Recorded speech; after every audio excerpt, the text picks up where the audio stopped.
Ok julle, hierdie is nogal 'n belangrike kennisgewing. Ek wil dit maar net deurgee vir julle.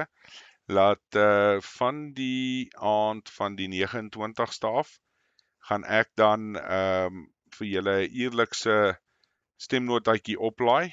En dit sal wees in verband met wat is die nuutste gebeure in die land en hoe vorder die goed en wat gebeure.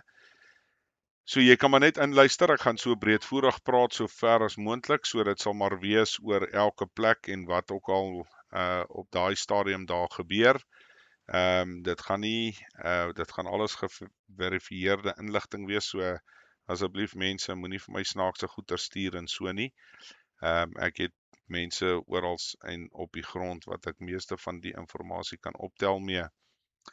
So dis vir my belangrik dat as jy dan nou wil hoor wat gebeur ten minste vir daai dag op die 30ste, dan kan jy maar inskakel op die kanaal en dan kan jy volg.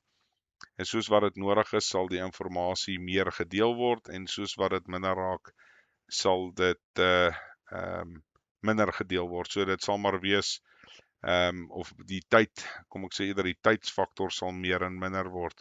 So as daar nie veel aangaan nie en nie veel gebeur nie, dan kan dit dalk elke 2 ure wees of wat ook al.